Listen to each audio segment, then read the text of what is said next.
ભવનમાં એક ટ્રેનિંગ વર્કશોપમાં આપણે સૌ એકત્રિત થયા છીએ. આપણી વચ્ચે ખૂબ જાણીતા માનવતા અને ખૂબ પ્રગઢ માનવતા કહી શકાય એવા આપણી વચ્ચે તજજ્ઞ માન્ય શ્રી સુરેશભાઈ પટેલ સાહેબ પણ ઉપસ્થિત રહ્યા છે. તો આપણે શું એકવાર જોરદાર તાળીઓના ગગડાટ સાથે આજરોજ જ્યારે માનવી મૂલ્યો અને જીવન કૌશલ્ય આ બંનેના મુદ્દા ઉપર ફરી પ્રેક્ષમાં જઈ અને આપણે સૌ જેમને આપણે સાંભળવાના છીએ અને જેમણે ફક્ત શાળાઓ જ નહીં આખા ભારત અને વિશ્વની અલગ અલગ સંસ્થાઓ કોર્પોરેટ જગ્યાઓ પર પણ કોર્પોરેટ બેંકમાં પણ તેમણે ખૂબ એકદમ સુદૃઢ કહી શકાય એવી તાલીમ આપી છે અને આજે એમનો કિંમતી સમય આપણી વચ્ચે તેઓ આપી અને આપણને પણ એ માર્ગદર્શિત કરવાના છે. આજના કાર્યક્રમમાં મંગળ શુભારંભ આપણે સૌ દીપ પ્રાગટ્યથી કરીશું. માનવતા મહેમાનશ્રીને વિનંતી કરીશું કે સાહેબશ્રી અને આપ સૌ ટ્રસ્ટીશ્રીઓ દીપ પ્રાગટ્ય કરી કાર્યક્રમને ખુલ્લો મૂકશો. માન્ય શ્રી સુરેશભાઈ પટેલ સાહેબ અને સૌ ટ્રસ્ટીશ્રીઓને વિનંતી કરીશ કે આપ દીપ પ્રાગટ્ય કરી કાર્યક્રમને ખુલ્લો મૂકશો. થોડું પાછળ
કાર્યક્રમને હવે આગળ વધારીએ છીએ. આપણી વચ્ચે આપણા સૌ ટ્રસ્ટીશ્રીઓ જ્યારે પધારે છે ત્યારે આપણા માન્ય શ્રી સતીશભાઈ વોરા સાહેબ પણ પધારે છે. એમને વિનંતી કરીશ કે આપ શ્રી સ્વાગત ઉદ્બોધન કરશો. માન્ય શ્રી સતીશભાઈ વોરા સાહેબ.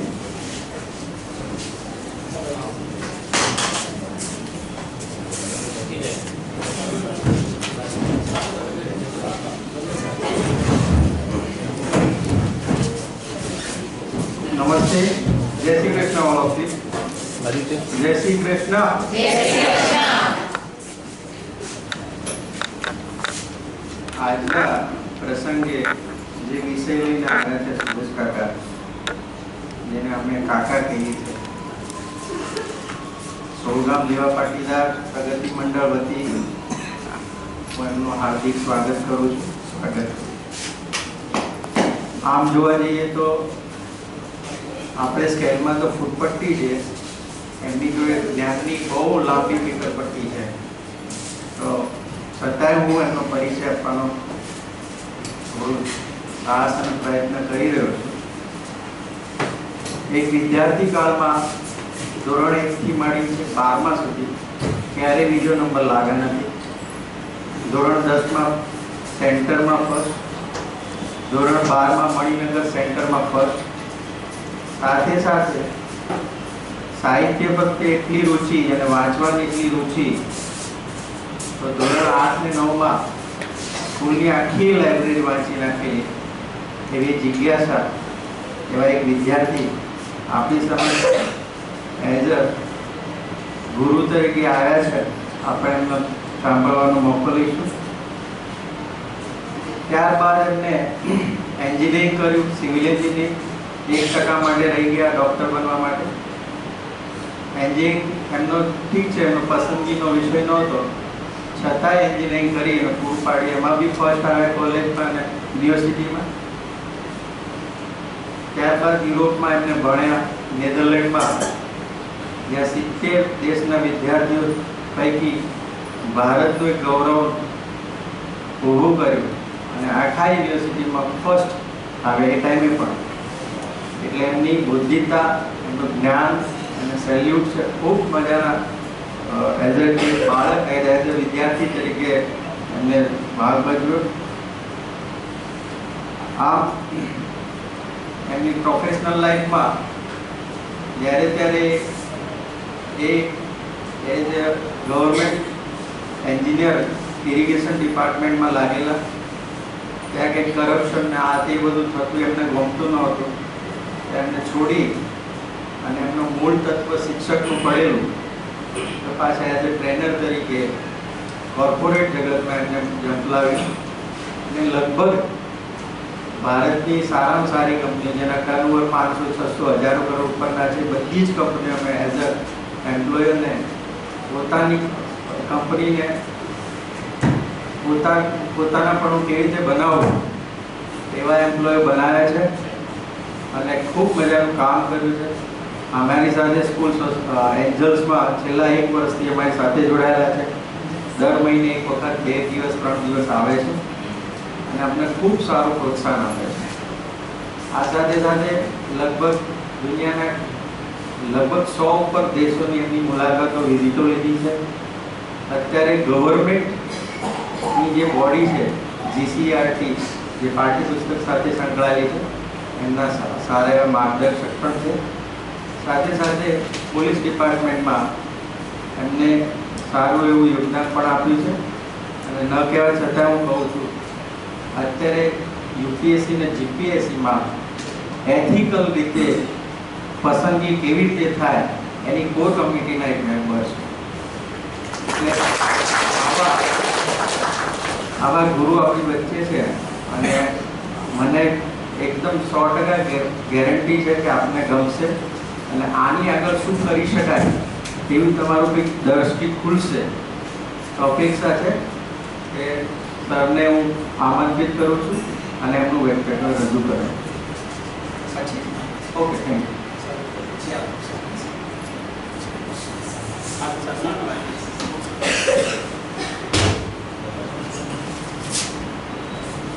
માન્ય શ્રી સુરેશભાઈ પટેલ સાહેબ જ્યારે આજે આપણને માર્ગદર્શિત કરવાના હોય ને આપણા સંકુલના મહેમાન બન્યા હોય ત્યારે સમગ્ર ટ્રસ્ટીગણ પણ જ્યારે આજે હાજર હોય ત્યારે એમનું ભાવભર્યું ઉષ્માભર્યું સ્વાગત સન્માન કરવું જોઈએ. આજે આપણે એમનું સ્વાગત સન્માન કરવા જઈ રહ્યા છીએ. તો હું માન્ય શ્રી અશોકભાઈ, સતીશભાઈ, સુરેશભાઈ સાહેબ અને આપણા ટ્રસ્ટીશ્રીઓ જે બેઠા છે એ આજે શ્રી વિનંતી કરી છે સાહેબનું સન્માન કરીશું. આપણી મોમેન્ટો, પુષ્પગુચ્છ, મોમેન્ટો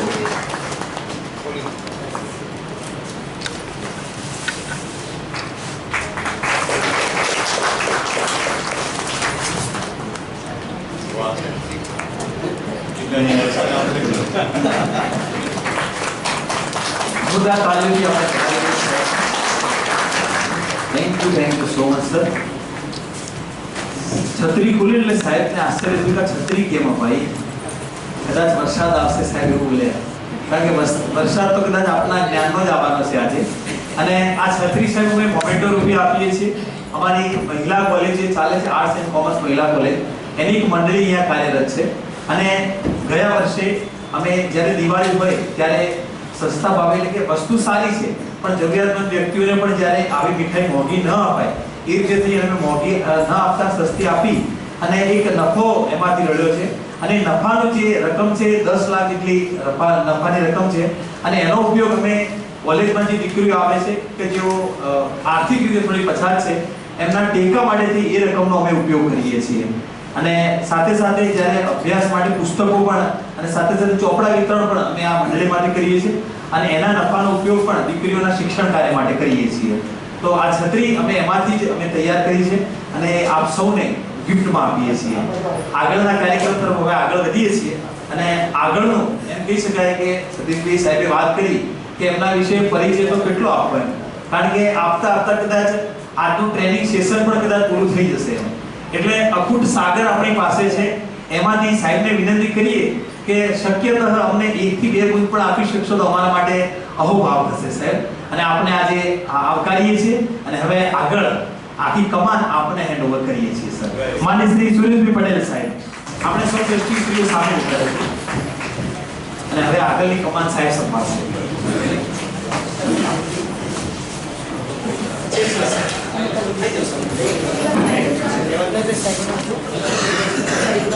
સહી કરવાનું સહી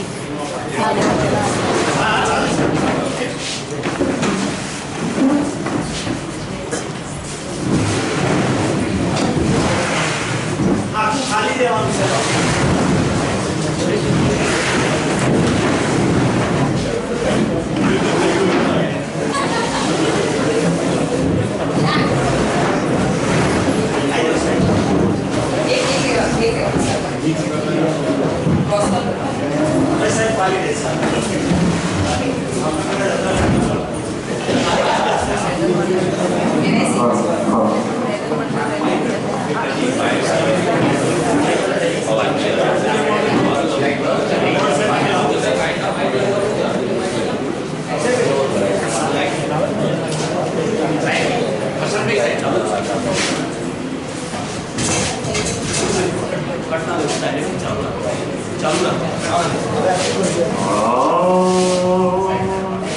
ज्ञान के दीप जलाए.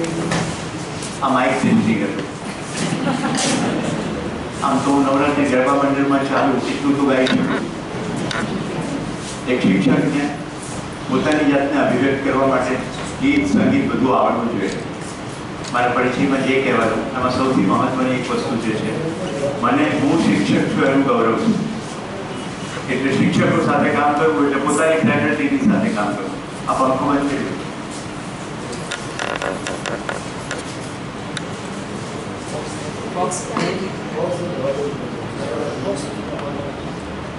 મારું ખાલી એક જ દુર્ભાગ્ય છે કે મને ના તો શિક્ષક સંઘમાં કોઈ મેમ્બર બનાવે, ના આચાર્ય સંઘમાં મેમ્બર બનાવે.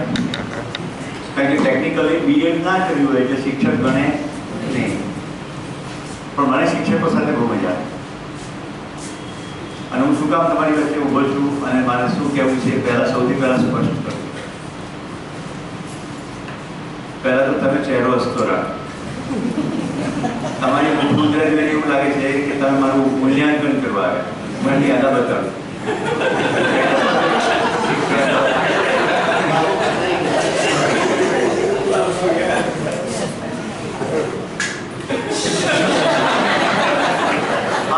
ભાઈ મને જોતા હતા.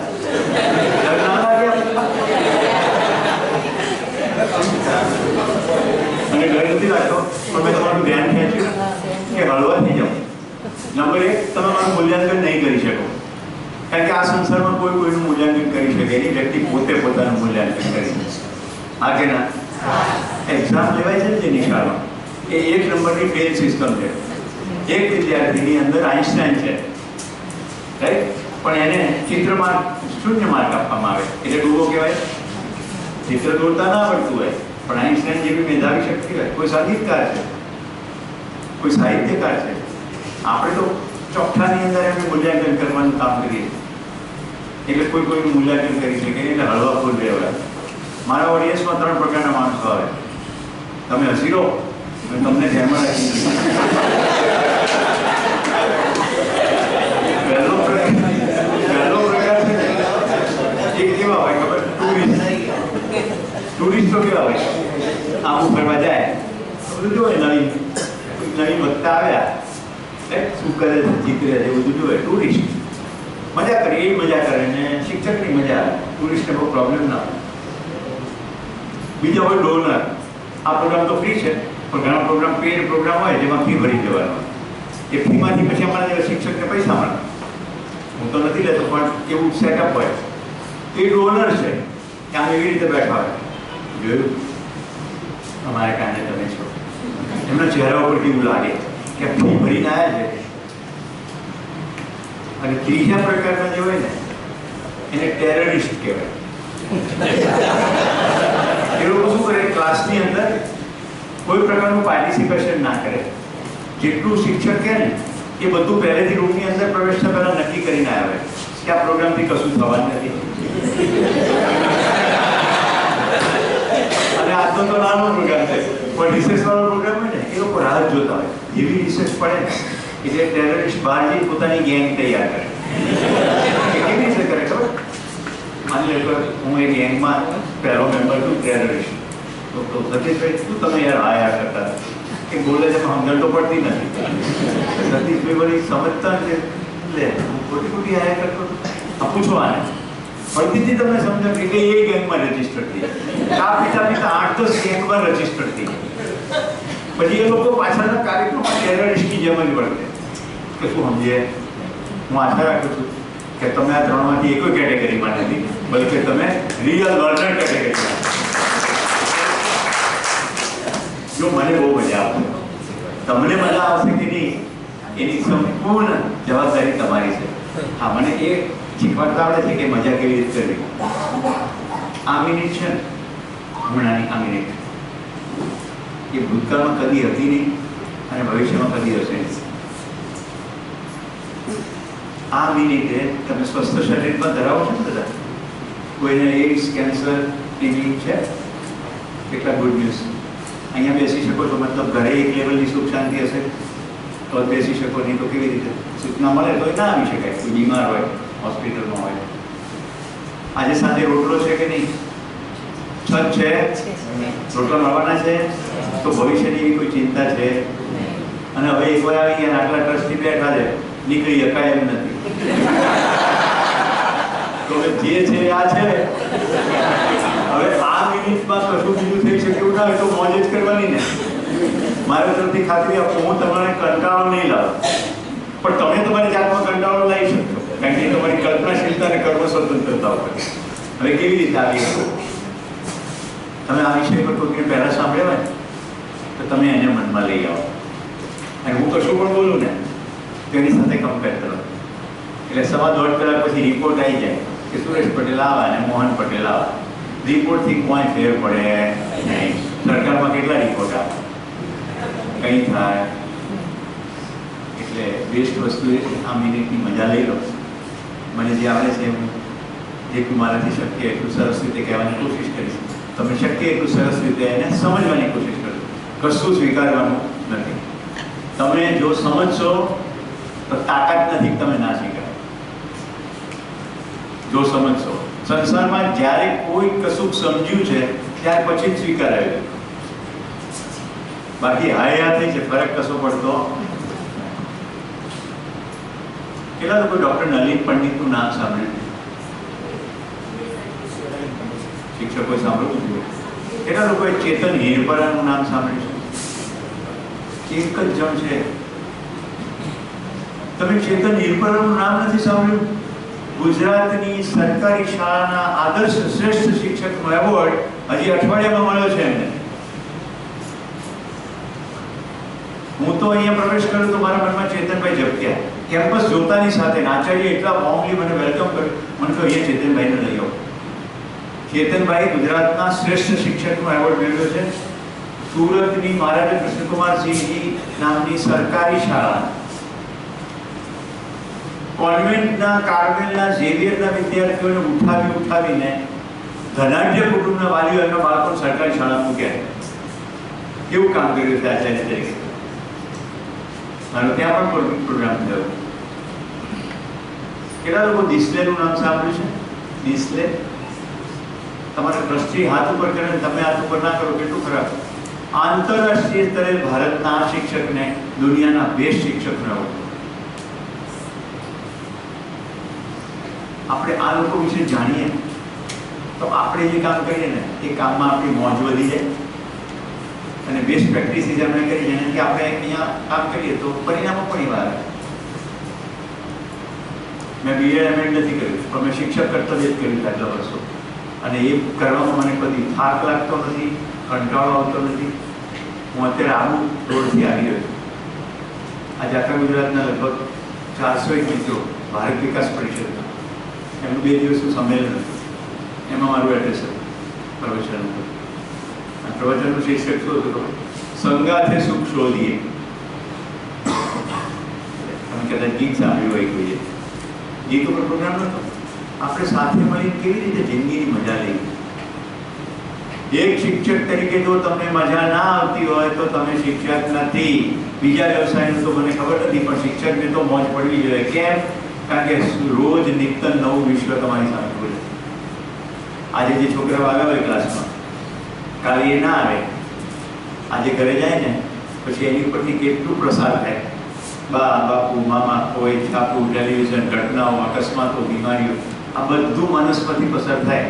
બીજે દિવસે આવે ત્યારે સેમ હોય એ સેમ ના હોય, રોજ નવીન હોય. આવી કેટલાને તક મળે કે રોજ નવું વિશ્વ ખુલે. અને જો સંવાદ કરો એમની સાથે તો એનું વિશ્વ તમારું વિશ્વ બની જાય. કંટાળો જ ના આવે, બોર્ડમ જ ના આવે, હંમેશા નવીનતા રહે. મારા વિદ્યાર્થીઓ કયા હોય, કોર્પોરેટમાં મેં કામ કર્યું તો મેનેજરો, એન્જિનિયરો, રાઈટ, જે સેક્શનમાં કામ કરું, જેમ કે ઇન્સ્ટિટ્યૂટ ઓફ કંપની સેક્રેટરી, તો બધા કંપની સેક્રેટરી હોય, ચાર્ટર્ડ એકાઉન્ટન્ટ હોય તો ચાર્ટર્ડ એકાઉન્ટન્ટ હોય, બધા પ્રોફેશનલ્સ હોય, બધા મોટા હોય, ઢગા હોય, ઢગા, રાઈટ, ધોરણ 1 થી 12 ના હોય.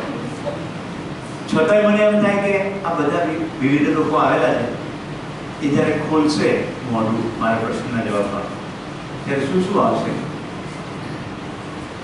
એટલે ક્યુરિયોસિટી સાથે ક્લાસમાં આવી જાઓ. તમે મોઢા નથી પડે.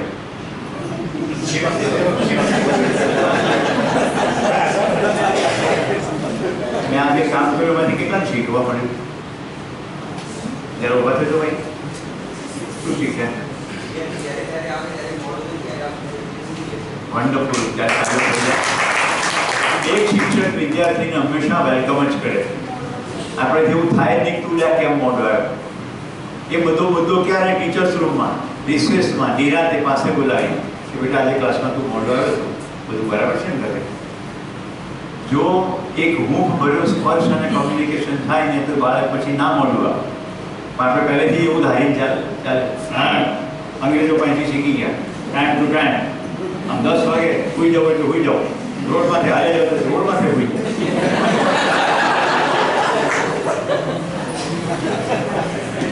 શાળાનો ટાઈમ હોય, પીરિયડનો ટાઈમ હોય, શીખવવાનો ટાઈમ હોય નહીં. તો જ્યારે શીખવવાની વૃત્તિ, ત્યારે શીખવવાનું, જેને શીખવાની વૃત્તિ એને શીખવવાનું. હમણાં મારી મૂંઝવણ એ છે કે મને ગુજરાતની જેલોના કેદીઓ એને શીખવવાનું આમંત્રણ મળ્યું.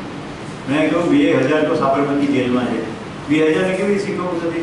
2000ની સામે કથા થાય કે પછી પ્રભુ શ્રી રામ પધાર્યા વનમાં, એકાદો કેદી ઉભો થઈ બોલે, હું બોલ્યા સમજાતું નથી. પછી આપણે કહાને ભાષામાં કેવું પડે, રોમ હેડ્યો વનમાં, જો હાર્યો વનમાં. સીતા કે હું હેડું તો કે હેડ, 1 થી ભરો 2. ત્યાં લક્ષ્મણનો ફરક નહીં આવ્યો કે હું હેડું કે તું હેડ, પોઈન્ટ ભરવા કોણ લાગે? આ કથા થાય, શીખવાય નહીં. એટલું મને ખાલી સિલેક્ટ પોલીસ ઓફિસરો આપો, હું એમને તૈયાર કરતો. પછી એ લોકો જેલમાં કરે. એટલે શીખવાની અને શીખવાની પ્રવૃત્તિ બંને આનંદદાયક છે. આ પહેલું મારે કહેવું છે. એટલાને પોતાના ક્લાસમાં મજા આવે. દ્રષ્ટિઓ સામે જોયા વગર હાથ પર અત્યારે તો કરવું જ પડે. તમે બેસી જાઓ ભાઈ, તમે બંને બેસી જાઓ. ના ના, પણ મને તકલીફ છે.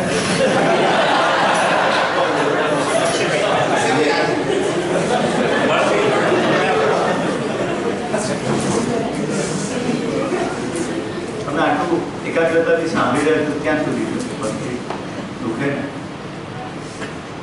તો ચાલુ કરીએ કામ. આટલી પૂર્વ ભૂમિકામાં એમ લાગે છે સાંભળવાની મજા આવશે. કેટલાને સાહજિકતા દેખાય? સાહજિકતા. દરેક શિક્ષકે પોતાના વર્ગમાં સહજ રહેવાનું. એ સહજ ક્યારે નથી રહેવાનું? જ્યારે આપણે એ ભાવ સાથે આવીએ છીએ, હું કંઈક આપવા આવ્યો છું અને જાણે પેલા લેવા વાળા છે. આપણે બહુ મહાન છીએ, પેલા બહુ નીચ નથી. સાહજિકતા ક્યારે આવે? એક પરિવારનો ભાવ. એટલે તો શેર કરીએ, આપણી જિંદગી કશું મસ્ત આવ્યું છે, શેર કરીએ. મેં ક્યાંથી શરૂઆત કરી? બધા શિક્ષકો સાથે મને બહુ મજા આવે. મને એસોસિએશનમાં કોઈ મેમ્બર બનાવતું નથી, પણ આ એસોસિએશન થઈ ગયું. આપણે એક પરિવારમાં બેઠા છીએ. તો મારે જે વિષય પર વાત કરવી છે, 2 શબ્દો મહત્વના છે. એક છે હ્યુમન વેલ્યુઝ અને બીજું છે લાઈફ સ્કિલ. અને અમે એના નથી બનાવ્યા. નેશનલ એજ્યુકેશન પોલિસી 2020 2020માં ડોક્યુમેન્ટ ખોલશો ને, ખાલી સર્ચમાં મૂકજો લાઈફ સ્કિલ્સ અને હ્યુમન વેલ્યુઝ અથવા વેલ્યુઝ, એટલે તમને ઢગલાબંધ શબ્દો મળશે. એટલે વાક્યો મળશે જેમાં એ શબ્દોના પ્રયોગ છે. અત્યારે મોટી મૂંઝવણ આખી ભારતમાં એ છે કે આને શીખવવું કઈ રીતે. અત્યાર સુધી મૂલ્યો કેવી રીતે શીખવતા આવ્યા છીએ આપણે? આપણી પાસે મૂલ્યોને શીખવવા માટે શું રસ્તો છે સાહેબ? કહો. વાર્તા, રાઈટ? કોઈ એક મૂલ્ય જેમાં આવતું હોય એવી વાર્તા આપણે કહીએ છીએ. જેમ કે હરિશ્ચંદ્રની વાર્તા કહી પછી સત્યની મૂલ્યની વાત કરીએ. ક્યાં છે હરિશ્ચંદ્ર? બારીમાંથી બહાર જો ક્યાંય હરિશ્ચંદ્ર છે? નથી. સમાજમાં જે ચિત્ર છે એને આપણી વાર્તા સાથે ક્યાંય મેળ ખાતો નથી. એટલે બાળકો પણ એને ખાલી વાર્તાની જેમ જ જોવે છે, મૂલ્યો શીખતા નથી. તો સૌથી પહેલો આપણે મૂલ્યને સમજીએ અને આજના ક્લાસમાં હું તમને ખાલી એક ઓવરવ્યૂ આપી શકીશ. એ ઓવરવ્યૂ પત્યા પછી તમને રસ પડે તો 5 થી 7 દિવસનો એક આખો વર્કશોપ કરવાનો ભારત સરકારે તો ગોઠવ્યું છે, પણ અત્યારે એન્જિનિયરિંગ ગોઠવ્યું છે. નેશનલ એજ્યુકેશન પોલિસી કંઈ સ્કૂલની નથી, એ તો ટોટલ એજ્યુકેશનની છે. પણ એમાં આઈઆઈટીના ડિરેક્ટરો, all India council of technical education, એ લોકો આખી કાઉન્સિલે એ વર્કશોપ કર્યા એટલે પછી ચાલી જાય. મેં ગુજરાત અને રાજસ્થાન 2 રાજ્યોના એકેડેમિક કોઓર્ડિનેટર તરીકે કામ કર્યું વગર પગારે એઆઈસીટી. અને એન્જિનિયરિંગના પ્રોફેસરને 7 દિવસ રોજના 8 કલાક માનવીય મૂલ્યો શીખવ્યા છે, જેથી એ વિદ્યાર્થીઓ શીખી શકે કોઈ વાર્તા વગર. તો પહેલા મૂલ્ય સમજીએ.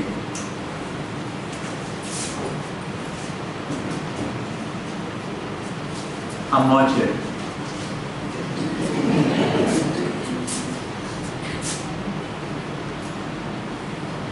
આ પણ મોં છે. કોઈ ગુજરાતીના સાહેબ છે? જે છે એ તો આલુ પર કરતા નથી, તરત એનો બતાવે છે આલુ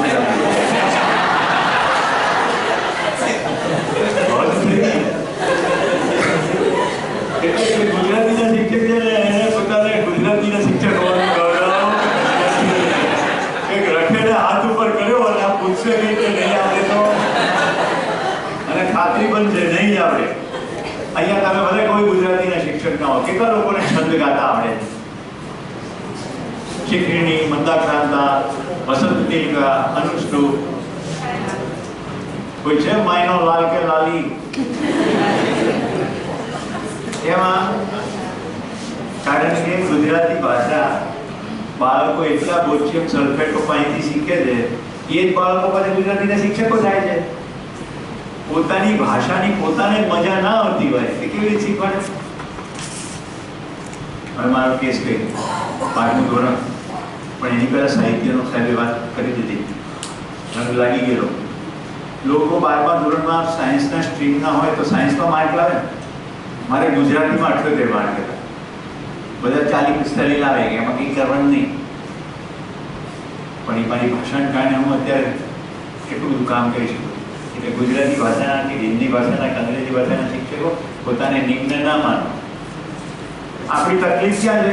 આમ ના લખાય. કોઈ કહે છે આમ જ લખવું જોઈએ, પછી બીજું કહે કે આમ જ લખવું જોઈએ. આપણે આમાંથી બહાર નથી આવતા. હું જોડીનો વિરોધી નથી, ઊંઝા જોડી મને ખબર છે. મુદ્દો શું છે? આપણે કન્વે શું કરવું? કરેક્ટ? તો મૂલ્ય શબ્દ મેં અત્યારે હેતુપૂર્વક વિવિધ લખ્યો. બાળક મૌલિક રીતે એની નોટમાં કશુંક લખે ત્યાંથી મૂલ્યની શરૂઆત થાય છે. મૌલિકતા, મૌલિકતાનો શબ્દ છે ને, આ હું હેતુપૂર્વક લખું છું તમારી સામે, જેથી તમારી અંદર શબ્દ રજીસ્ટર થાય. મૌલિકતા આખા અસ્તિત્વમાં બધી જ વસ્તુ કોઈક રીતે મૌલિકતાથી સજેલી છે. મૌલિકતાના શબ્દના મૂળમાં પણ મૂળ જ છે. મૂળ શબ્દ છે, મૂળ. એમાંથી જે નીપજે એ મૌલિક.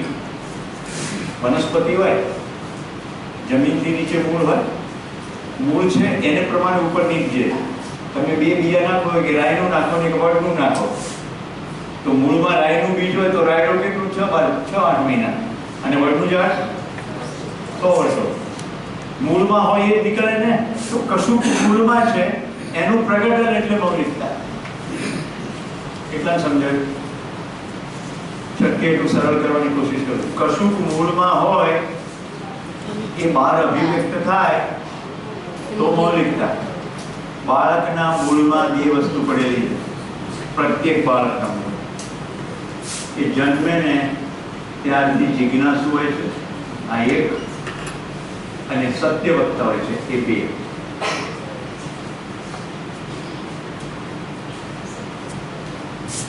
કોઈ પણ બાળક સાવધાન હોય ને પૂછપૂછ જ કરે, આ શું છે, આ શું છે, તે શું છે. તમે રમકડા આપો ચાલે, પણ રસોડામાં વાસણો આપી દો ને તો એમાં એ રમે.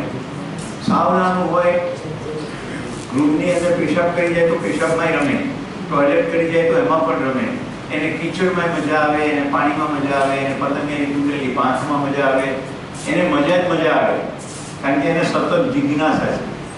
બીજું જેવું હોય એવું કે સત્ય વક્તા. બીજું એની અંદર એક ઇનહેરન્ટ ચાહના પડી છે કે મારી સાથે બધો સારો વ્યવહાર થાય.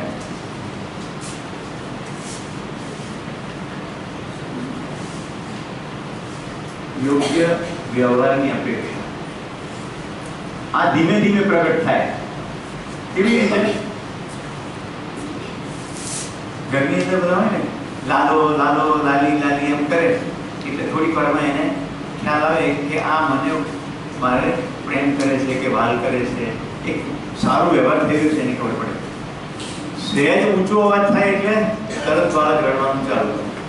હા કે ના? પછી કોઈ બહારથી મહેમાન આવે, એ પણ લાલો લાલી આવું કરીને બોલવાનું શરૂ કરે, થોડીક વાર પછી બાળક એના ખોળામાં પણ જતું રહે. મતલબ કે એની અંદર યોગ્ય વ્યવહારની અપેક્ષા છે. આટલું સમજાય?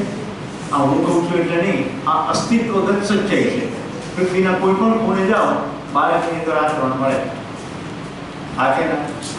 એટલે સુરેશ નામનો એક બાળક નિશાળમાં ભણવા બેઠો. એ તો જિજ્ઞાસુ હતો, સત્ય વક્તા હતો, એને તો સહી વ્યવહાર કરવાનું મન હતું. ઘરના સંસ્કાર એવા હતા કે સુરેશ મંદ મંદ હસ્યા કરે, રાઈટ? અને નિશાળમાં બેઠેલો અને હશે ટીચરની સામે. ટીચર કે તું હે કરે છે, અગર પરાઠી મોપરા ગઈ. આવું થાય છે કે નથી થતું? થાય છે કે નથી થતું? તમે નહીં કરતા પણ તમારી સાથે થયું છે કે નથી થયું? એટલે જે અત્યંત જિજ્ઞાસુ હતો એ ધીમે ધીમે પૂછતો બંધ થઈ જાય છે. અદબ પરાઠી મોપરમાંથી જે નોર્મલ હસતો તો ખુશ હતો, એ હવે ખુશ થવાનું બંધ થઈ જાય. અને 12 ધોરણ થતા સુધીમાં કેટલાય બાળકો તો આપઘાત કરી નાખે છે, કેટલાક આડે રવાડે ચડી જાય છે, ભણવામાં ભલીવાર આવતો નથી. આટલી બધી કુદરતે સંપદા આપી હતી, ક્યાં જતી રહી? 3 જણા ભેગા થઈને એની પથારી ફેરવી. આ 3માં સૌથી પહેલા છે માતા પિતા. માતા પિતામાં કાકા, ફુવા, માસા બધા આવી જાય. પિતા કહીએ તો પછી બધા પિતાના સ્થળે છે. કાકી માસી, કોઈ મામી, એ બધી માના સ્થળે છે, એટલે પેરેન્ટ્સ. બીજું શિક્ષક, અને ત્રીજું સમાજ. આમાં કોઈ કઈ ડાઉટ છે? માતા પિતા જેવી રીતે વર્તતા હોય એવી રીતે પછી બાળકો વર્તવા માંડે. સત્ય વધતા છે બાળક, રાઈટ? સુરેશની મમ્મી ફોન ઉપાડીને કહે છે સુરેશને કે હું છે ને હમણાં કહીશ કે તારા પપ્પા ઘરે નથી, પાછો બાપ તો નહીં તો પેલો ચાલુ ફોનમાં કે ના પપ્પા બાજુનું મજાડી કરે છે. તો બાળક કે છે ના કહેવાનું, એટલે એ મનની અંદર નવી લીટી પાડે છે. જે છે અસ્તિત્વગત સચ્ચાઈ વાસ્તવિકમાં એમ નહીં કરવાનું, જે નથી એમ કરવાનું. આમ કરતા કરતા મોટો એવો થઈ જાય છે કે જે નથી એ બધો ભ્રમ જ બોલ કરે, એ ભ્રમમાં જ જીવે. અને પછી એવી સ્થિતિએ પહોંચી જાય કે વાસ્તવિકતા સમજવાની કોશિશ પણ ના કરે. આ વાતમાં એટલે માટે દમ છે કે હમણાં ગણેશ ઉત્સવ પત્યો. ગણેશજીના નામ પર દેશમાં કેટલું નોનસેન્સ થાય છે, નદીઓ પ્રદૂષિત થાય છે, પ્લાસ્ટર ઓફ પેરિસને કારણે કેટલું નોનસેન્સ. મૂર્તિની આગળ 8-5 દિવસ ડાન્સ કરે પછી પાણીમાં નાખી દે. ક્યાં ગયા ભગવાન? કોઈ ભગવાન ભક્તિ કશું જ નથી, ધંધા છે. મૂર્તિ બનાવવાવાળાનો ધંધો છે, અને જે કરે છે તો મહાન ભ્રમમાં છે કે આમાં પૂજા પાઠ કરીશ ને એટલે બધું સારું થઈ જશે. કેવી ભંગાર માન્યતા છે. ગણેશજી એકવાર ઘરે લાવો ને પછી લાવવા જ પડે એવું હોય. એ વાત એવું હોય કે ના લાવો ત્રી નહીં જાય. કેમ? ભ્રમ. તો જિજ્ઞાસુ તો પૂછશે જ નહીં, પ્રશ્ન પોતાને નહીં પૂછે અને બીજાને નહીં પૂછે. દે માનવાનું કાંઈ એટલા ના સુધી સમજાય. હવે તમે ભાઈ તમારી અંદર રોકી કરશો, કારણ કે ક્યારેક તમે અહીંયા જતા એસે બાળક માતા પિતાનું વર્તન મેં કહી દીધું. એક તબક્કા પછી શિક્ષકની હાથમાં બાળક આવે એટલે માતા પિતા કરતા શિક્ષકની વાત વધારે માને. કેટલા મારી સાથે સહમત છે? ગુડ. માતા પિતા સાથે ઘરમાં એ ટોટલ 16 કલાક રહેતો હોય, એમાંથી 8 કલાકમાં ઊંઘતો હોય, બાકી 8 કલાકમાં રમવાનું, જમવાનું બધું ચાલતું હોય, પણ નિશાળમાં 6 થી 8 કલાક કન્ટિન્યુઅસ હોય એટલે વધુ સમય જાગૃતિનો શિક્ષક સાથે ગાળે એની વાત વધારે માને. અને માતા પિતા અને શિક્ષકો જેવી રીતે વર્તતા હોય સમાજમાં એને અનુરૂપ કે પ્રતિરૂપ જોવે એને અનુરૂપ ચાલે. નિશાળના વાર્ષિકોત્સવની અંદર ભ્રષ્ટ રાજકારણીને આચાર્ય બોલાવે અને છાપામાં વાંચ્યું હોય અને ઘરમાં સાંભળ્યું હોય કે આ ધારાસભ્ય તો 50 લાખનું કરી ગયો અને એ ધારાસભ્યને જોવે નિશાળમાં એટલે બાળક શું સ્વીકારે ખબર છે? આમ જ દુનિયા ચાલે અને આમ જ કરાય. આ કે ના સાહેબ મારી સાથે સમજ મિત્રો ગાંધીનગરની એક શાળા આચાર્ય મારા મિત્રના મિત્ર ક્યાંકથી મારું નામ સાંભળ્યું છે તો મુખ્ય મહેમાન તરીકે મને બોલ્યા. સાંસ્કૃતિક કાર્યક્રમ સ્ટેજ ઉપર બેઠા બધા નાના નાના બાળકોનો ભૂલકાવાનો કાર્યક્રમ સરસ ચાલ્યો. બધું 10મા ધોરણ સુધી તો ઠીક ચાલ્યું. 11મા ધોરણના બાળકોનો પરફોર્મન્સ આવ્યો એટલે તરત સ્ટેજની આગળ રેમ્પ ઉભો કર્યો. રેમ્પ ખબર છે?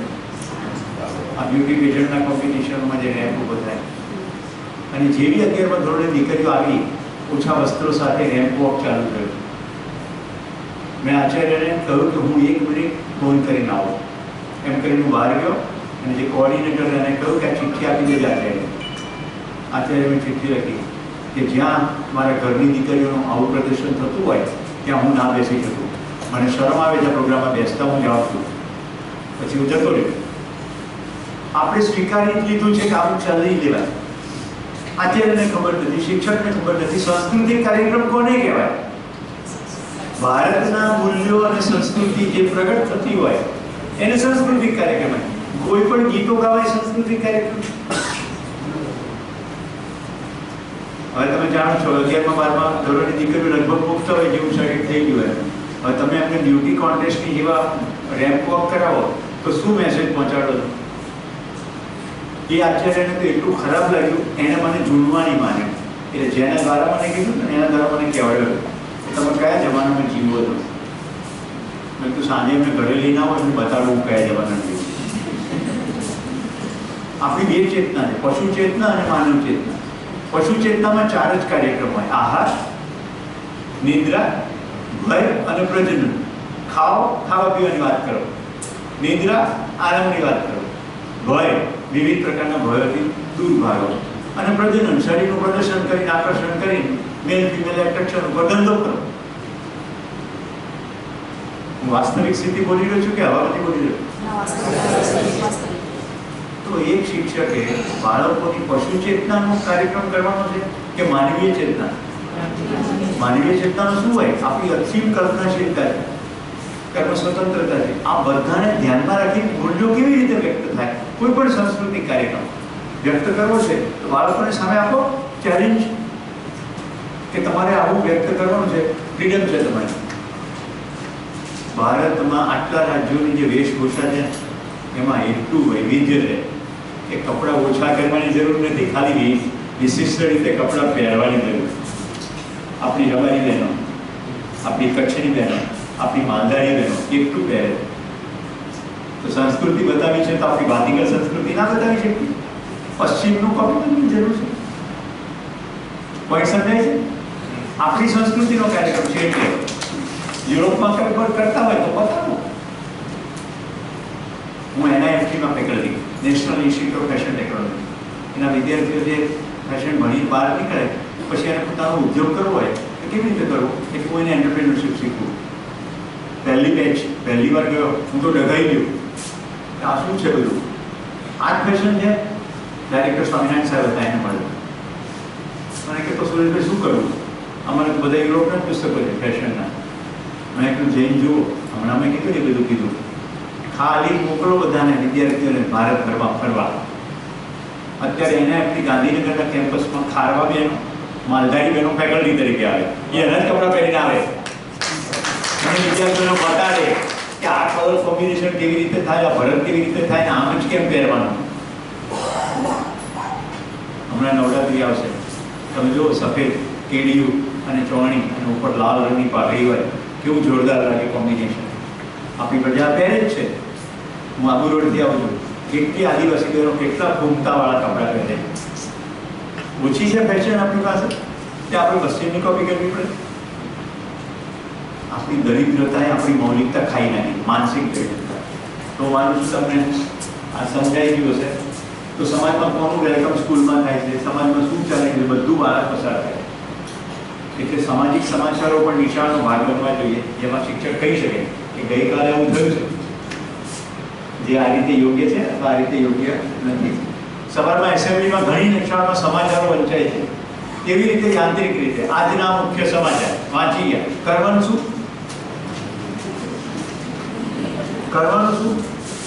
હવે હું સમાચાર વાંચી સંભળાવું તમને. આજનો મુખ્ય સમાચાર, મોરબીની અંદર એક ડેમ તૂટ્યો, જેની અંદર 15 લોકો ગુજરી ગયા. પછી આચાર્ય કે શિક્ષક ઊભા થાય, એટલું કેવું લાગે તમને? કોઈ ડેમ તૂટે અને ગુજરી જાય તો સારું લાગે? કોઈને સારું ના લાગે, રાઈટ? ખૂબ દુઃખદ પ્રસંગ છે. આપણે જ્યારે ઊંડાણથી જોઈએ, એક સિવિલ એન્જિનિયરિંગનું સ્ટ્રક્ચર 100 વર્ષ ટકે, એની જગ્યાએ 10 વર્ષમાં તૂટી ગયું.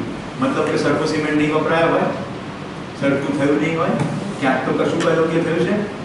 આપણે મોટા થઈશું ત્યારે આપણે આવું કરીશું નહીં.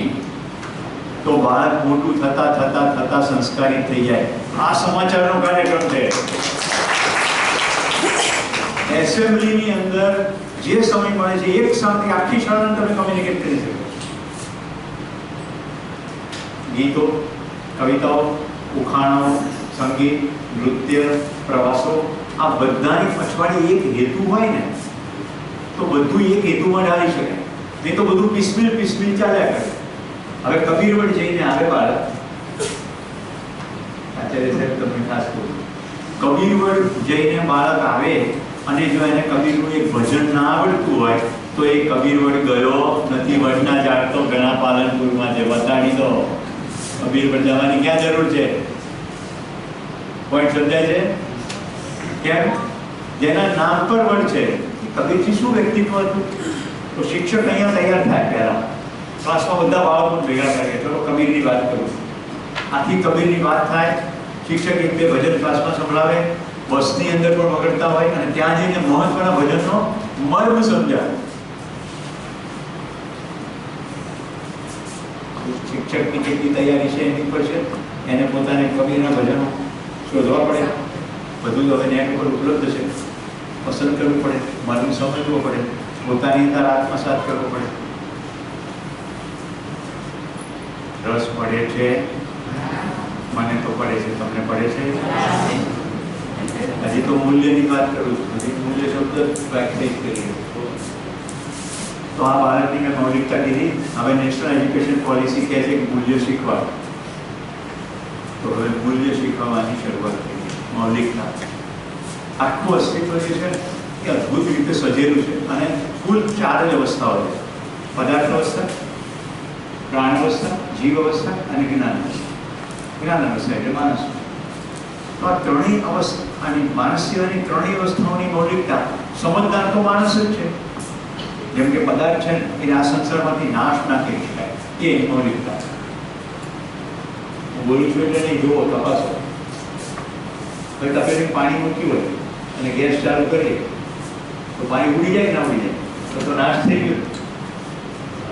કેટલા મારી સાથે સહમત છે? તપેલીમાં પાણી મૂકે, પાણી ઉડે, પાણી નાશ થઈ ગયું?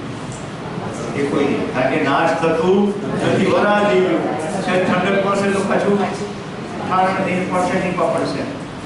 પદાર્થનો નાશ થઈ શકે નહીં, એ એની મૌલિકતા. હવે વનસ્પતિની શું મૌલિકતા? બી પડે, અનુકૂળ વાતાવરણ મળે એટલે પુષ્ટ થયા જ કરે. જો માણસ ફળી ના કરે તો જંગલ ઊભું થઈ જાય. જે લોકોના ઘર બંધ હશે એના વરંડામાંથી તમે ઝાડ ઉગેલા જોયા, વડ પીપળા બધું જોયું છે, છજા ઉપરથી ગમે તે ઉગીએ, એની મૌલિકતા છે પુષ્ટ થયા કરે. જેટલા જીવો છે સસ્તન પ્રાણીઓ ખાસ કરીને ગાય, કૂતરા, ઘોડા, આહાર, નિંદા, ભય, પ્રજન, ચાર પ્રવૃત્તિ કરતા દેખાય, એની અંદર સતત જીવવાની આશા દેખાય કરે. રાઈટ, સમરેન્ડો વાળો તો ભાગી જ જાય, પંપાળો ખવડાવો તો નજીક આવે, એને સતત જીવવાની આશા છે. આ એની મૌલિકતા. માણસની મૌલિકતા શું? મૌલિકતા એટલે એનું ઇનેટ નેચર, જેને એનાથી અલગ ના કરી શકાય. કોઈ ખબર છે માણસની મૌલિકતા? મૌલિકતા તો ખબર પડી ગઈ ને, યુનિકનેસ, અનપેરેલલ. આવું થઈ રહ્યું છે કારણ કે તમે ભણ્યા નથી. માણસની મૌલિકતા છે સુખપૂર્વક જીવવાની આશા. તમે જે કંઈ કરો છો કેવળ અને કેવળ સુખી થવા માટે કરો છો, હા કે ના? કેવળ અને કેવળ અહીંયા બેઠા છો તોય સુખી થવા. કદાચ નતું ગમતું પણ કોઈ ખરાબ લાગશે અને એનું દુઃખ ઊભું થશે, એને કારણે પણ ચલો જઈએ, તો સુખી થવાની આશાથી જ બધું કરીએ. તમારામાંથી કેટલાય લગ્ન કર્યા છે? હવે તો ખબર જ પડતી. પહેલા તો શું રેડ સિગ્નલ આવતા, અહીંયા આવતા કેસરી કલર, એનાથી ખબર પડે કે પોણેલા દૂર રહેજો ભાઈ, ડેન્જર. હવે તો બી છે નહીં ખબર ના પડે. પણ તમે ભણ્યા હશો, ના ભણ્યા તો આજુબાજુના ભણેલાઓને જોયા છે. લખા જોયા છે કે નથી જોયા? એ પરણે તો શું કામ? સુખી થવા, દુઃખી થવા? સુખી થવા. કેટલા સહમત છે? પરણે છે બધા સુખી થવા. હવે આ પરણે તો એટલા પડે છે, પરણવું પડે છે, બાકી પરણવા પછી તો સુખી થવાય. ખાઈએ છે તો સુખી થવા, નોકરી કરીએ છીએ તો સુખી થવા. અંદર પૂછશો તો જવાબ તો એક જ આવે. આ માણસની મૌલિકતા. સુખી થતા નથી એ વાત જુદી છે, પણ હું પૂછું છું ઈચ્છા તો સુખી થવાની જ છે. આવું છે? તપાસો. જે મૌલિકતા છે ને એ ધર્મ છે. બાકી અત્યારે જેને ધર્મ કહે છે બધી સંપ્રદાય, જેને જેનાથી અલગ ના કરી શકાય એને ધર્મ કીધો. સંસ્કૃતમાં વ્યાખ્યા પણ છે, ધર્મ ધારેથી ધર્મ, એ ધારણ કરેલો જ છે, બદલી ના શકાય. જેને જેનાથી અલગ ના કરી શકાય એનો ધર્મ. માણસને એની સુખપૂર્વક જીવવાની આશામાંથી મુક્ત કરી શકાય ને એ જીવે ત્યાં સુધી એમ જ. અરે મરવા પડ્યો હોય ને તો કે છેલ્લે પેલો પૂરી થઈ જાય ને પછી જીવી જશે, કારણ કે બહારગામ રહેતો હોય તો શું છે, એને જોઈને સુખી થવાનું હોય.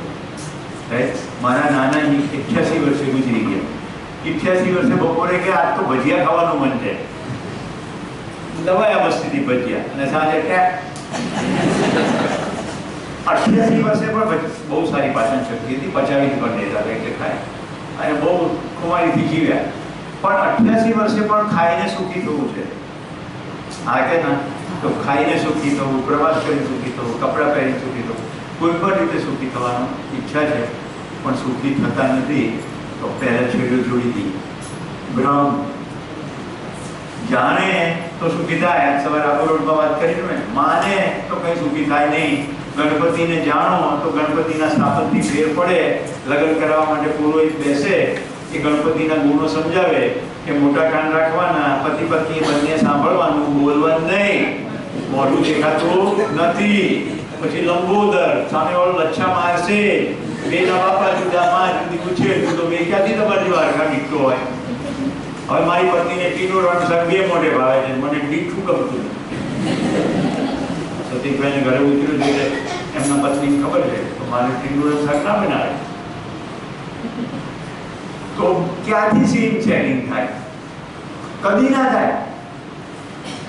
પણ એવી ખબર પડી જાય કે જે મને નથી ગમતું એ સંસારનું આખરી સત્ય નથી. ટીંડોળનું શાક મને ના ગમતું હોય એ કે સંસારનું આખરી સત્ય નથી, તો મારા પૂરતું જ છે, બીજાને ભાવતું હોય.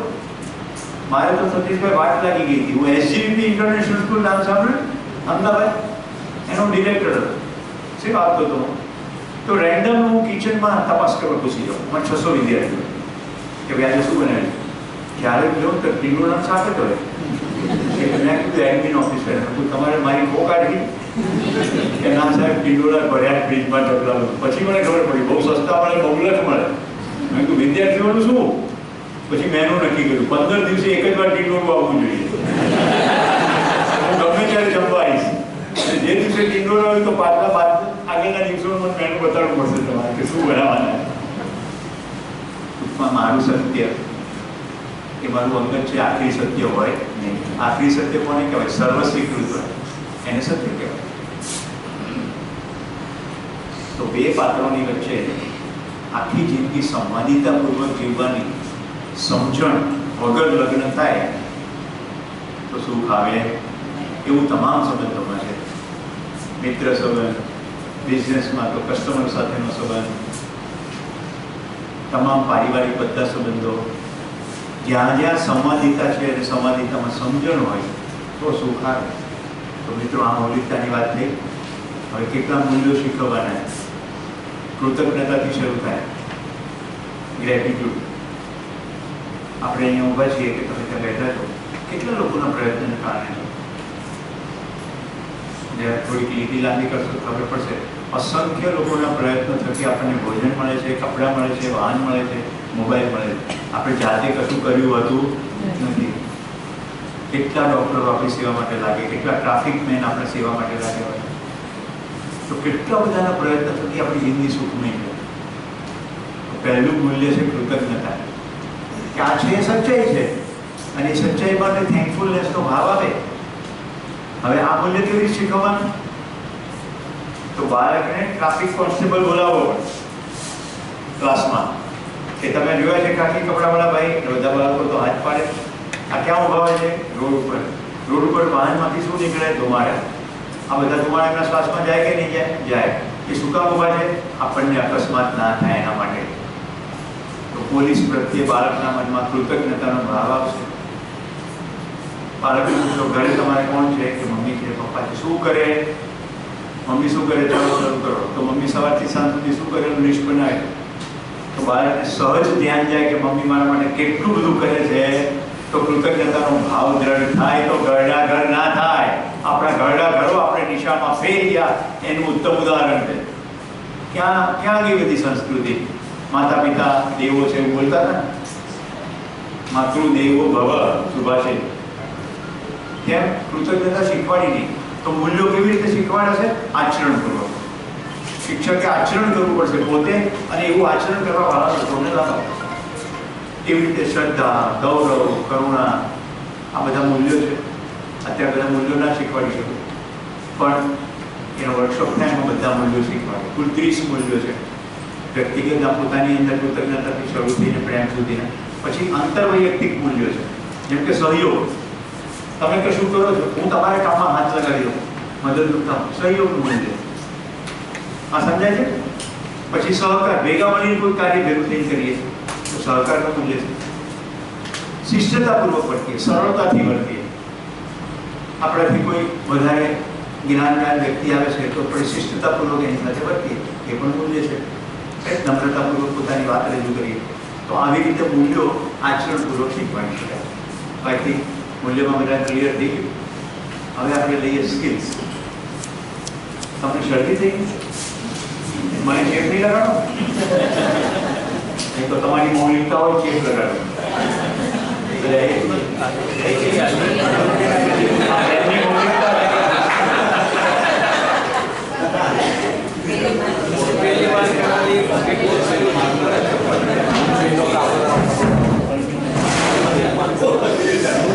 આચાર્ય સાહેબ, મને પાણી મળશે?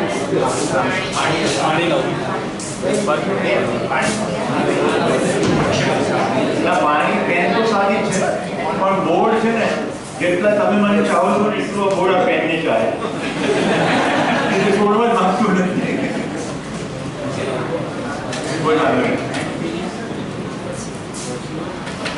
હવે હું તમને લાઈફ સ્કિલ શીખવાડું. સૌથી પહેલા તો લાઈફ અને સ્કિલ. જિંદગી જીવતા જીવતા દરેકને જે સ્કિલની જરૂર પડે એને લાઈફ સ્કિલ કહેવાય. એને સોફ્ટ સ્કિલ પણ કહે, એને હ્યુમન સ્કિલ પણ કહે. બધાને જરૂર પડે. તમને, મને, વિદ્યાર્થીને, એના બાપાને, એના દાદાને, ભારતના જજને, એક પટાવાળાને, બધાને જરૂર પડે. મેં પાણી માંગ્યું ત્યારે અહીંયાથી કોઈક લોકો પાણી લેવા ગયા. પાણી પહેલેથી અહીંયા રાખવામાં આવે એવી વ્યવસ્થા કરે એને પણ લાઈફ સ્કિલ જ કહેવાય. આ બોર્ડ ઘૂસી શકાશે કે કેમ એની પહેલેથી તપાસ કરવામાં આવે એ પણ સીધી વાત છે. હું કશાનો વાત નથી કાઢતો, પણ આપણે આવું સ્કીલમાં લચ્છા હોય છે. હું અહીંયા બેઠો ત્યારથી મારું ધ્યાન એટલે છેલ્લે બાંધણી કરેલા બેન બેઠા છે જરા હાથ ઉપર કરો, બધા તમારું ધ્યાન આપો. એમની ઉપર જુઓ, એમની ઉપર એક બેન્ચ છે. જો કશું થાય તો બેન્ચ એની સ્કીલ બતાવે અને લાઈફ બોલ બગાડશો નહીં.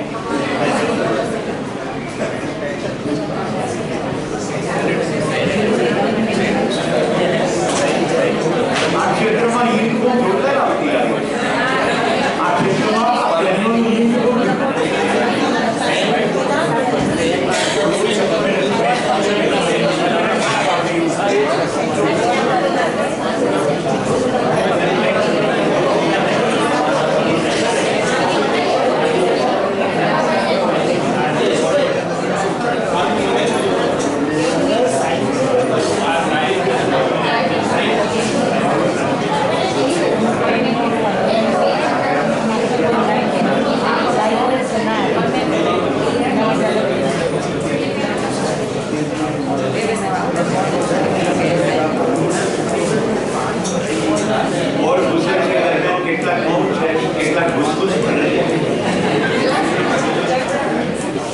કેટલાક એવી વાતો કરે છે જેનો કોઈ મતલબ નથી.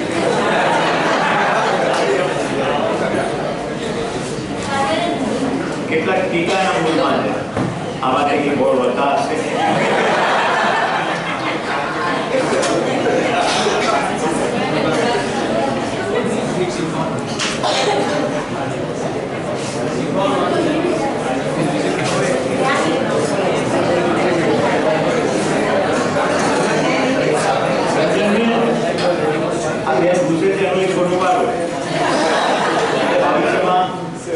હું આવું ત્યારે ફરી આ ઘટના ના કરું. આવી એક ડોક્યુમેન્ટેશન આ તો ઠીક છે, તમે મને માર્કર કરી પરમેનન્ટ નથી આપી. એમાંથી ઇંક પરમેનન્ટ ભરી છે. ઓહો તો લાઈફ સ્કિલનો મન છે અહીંયા.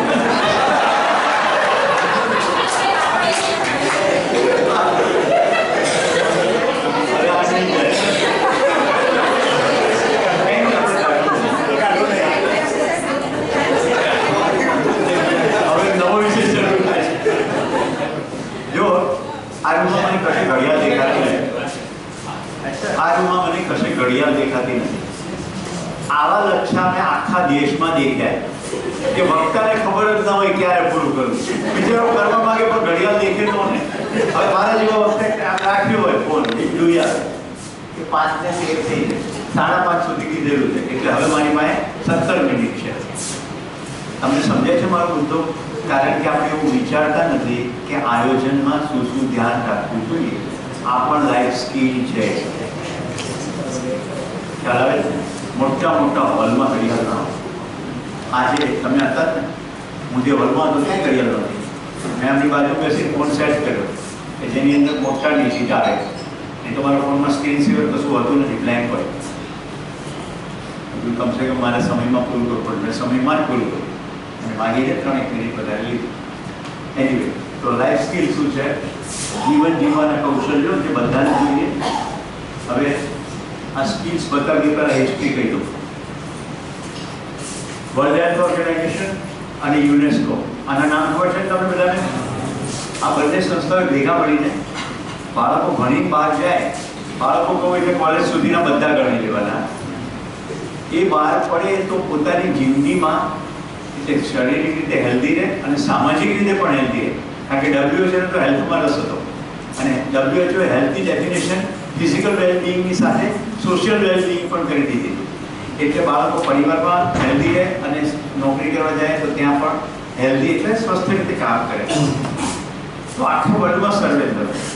એ સર્વેમાં ભારતીય ઉપખંડ એટલે ઠેઠ ઉપરથી શરૂ કરીએ તો પાકિસ્તાન, અફઘાનિસ્તાન, આ બાજુ તિબેટ, નેપાળ, બર્મા, નીચે ઉપર ભૂતાન પણ લઈ લઈએ, શ્રીલંકા, એમ આખું જે મોટું ભારત છે અત્યારે જેને ભારત નકશામાં છે એ નહીં, એક સમયમાં જે ભારત એ આખા બૃહદ ભારતમાં જે પ્રજા વસે છે એની ખાસિયતો શોધી કાઢી, એને આધારે 10 સ્કીલ નક્કી થઈ. એવું દુનિયાના બીજા દેશોમાં પણ થયું. તો અહીંયા જે 10 સ્કીલ નક્કી થઈ છે એ 10 સ્કીલ હું તમને બતાવું છું.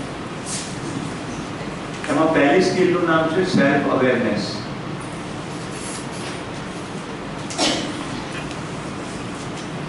આ હું લખું છું માત્ર તમારું ધ્યાન છે. જો મને ખબર છે એટલે હું આ સરખું ના આવે છે. તમે શિક્ષક તરીકે ધ્યાન રાખજો. રજિસ્ટ્રેશન થઈ ગયું, હું બોલી પણ રહ્યો છું અને કશું બોર્ડ પર લખું છું એટલે સારી રીતે રજિસ્ટર. કોઈ એક પણ સાહેબને હું મોકલી આપીશ આ 10નું લિસ્ટ, એટલે તમારે એની મૂંઝાવાની જરૂર નથી. બાકી ગૂગલમાં લાઈફ સ્કિલ કરશો તો 40-50 લાઈફ સ્કિલનું લિસ્ટ આવે. તો કામ ક્યાં કરવું?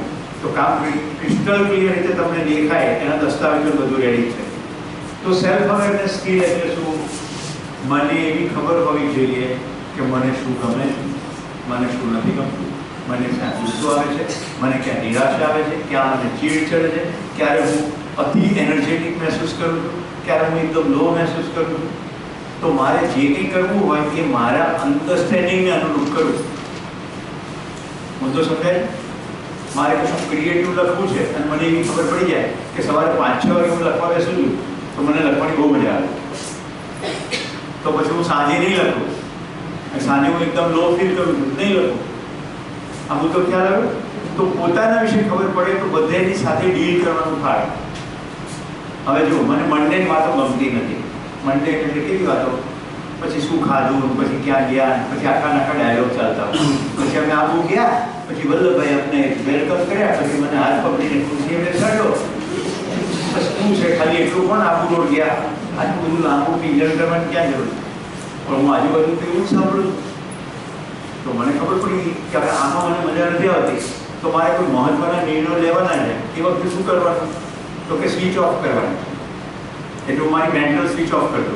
આવી કોઈ જગ્યાએ હું બેઠો તો એ બધા બોલે જાય, અંદર કશું ના જાય, શટર બંધ. હું મારો વિચાર પકડો, જે વિચાર કરું એ વિચાર કરું. ખબર પડી ગઈ કે મને નથી ગમતું. હવે સગા બધા મેં થોડા બનાવ્યા હોય, મારા સાસરી પક્ષના કે મારા બૃહદ પરિવારના લોકો બધા હું કહું એ વાતો ના થાય તો બધા પ્રસંગોમાં તો જવાનું થાય. એ પ્રસંગોમાં આવી ફાલતુ વાતો થતી ગઈ. એકવાર મારા પત્ની મારું ધ્યાન થયું કે તમને આ બધું નથી ગમતું, પણ તો શું આપણે સમાજમાં નથી રહેવાનું? રહેવાનું તો છે જ, એટલે આપણે રસ્તો કાઢ્યો. તો આવા પ્રસંગોમાં જઈએ તો આવું જ આને રાખવું હોય. અમે બેઝિકલી સૌરાષ્ટ્રના, હું તો જોકે અમદાવાદમાં મોટો થયો, કોઈના પણ ઘરે જઈએ એટલે ક્યારે આવ્યા? હું તો 1961માં આવ્યા. હવે પૂછવા એવું માગે છે કે કેમ છો, તો બોલવાની શૈલી શું છે? ક્યારે આવ્યા? એટલે આવું તમારે પોતાની રીતે ડોક્યું કરવું પડે. તો સેલ્ફ અવેરનેસ.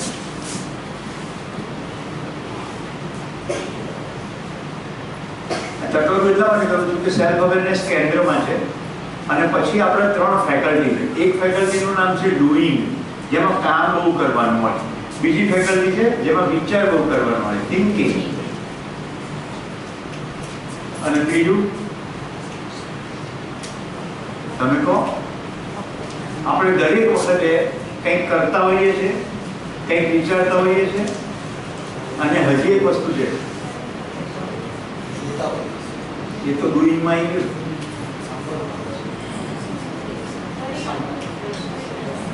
તમારે કોઈને દિલ બી છે કે નહીં? લાગણી જેવું કંઈ છે કે નહીં? ફિલિંગ નથી હોતી? જેમ કે અત્યારે તમને ગમતું હશે, નહીં ગમતું હોય, બે ફિલિંગ ચાલતી હશે. ઘરે મહેમાન આવવાના છે, હાંડવા પલાળીને આવીશું ત્યારે પતે ચાલતું હોય મનમાં, ના ચાલતું હોય. રવિવારે લાગ્યું, ટ્રસ્ટીઓને ખબર નથી પડતી, એક રજા માંડ મળી હોય. આ તમે હસો છો એ બતાવે છે કે મેં તમારું મન વાંચી લીધું.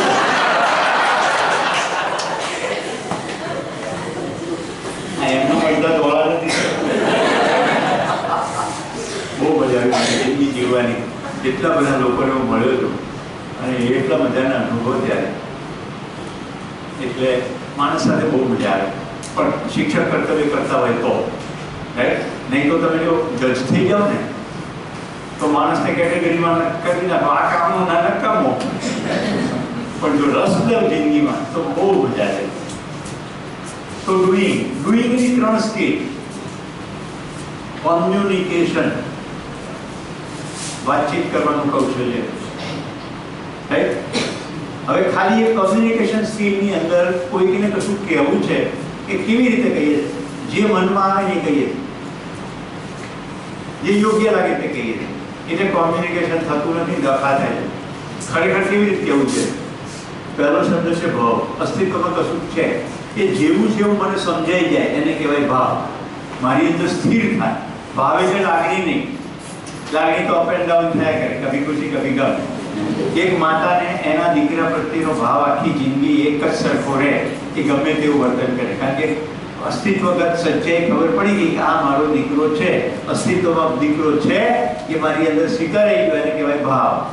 આ ભાવ અંદર સ્થિર થાય પછી આવે ભાષા. દીકરો મારો લાડકવાયો દેવનો દીધેલ છે, આ ભાષા છે. ગાયને કહો એ લાલિયા કેટલા વાગે જમવા બેસીશ, આ ભાષા છે. ગધેડા ખબર નથી પડતી, એવી ભાષા છે.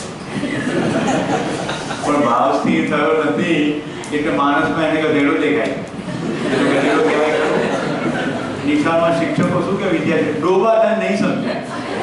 હવે ડોબું એટલે તો ભેંસનું બચ્ચું ને, કાં તો શિક્ષકને ચશ્મા આવે છે, કાં પછી વિદ્યાર્થી ડોબો કહેવાય ના કહેવાય. તો ભાષા આવી છે એટલે વિદ્યાર્થીઓ શીખતા નથી. તો ભાવ, ભાષા, પછી આવે ભંગીમા.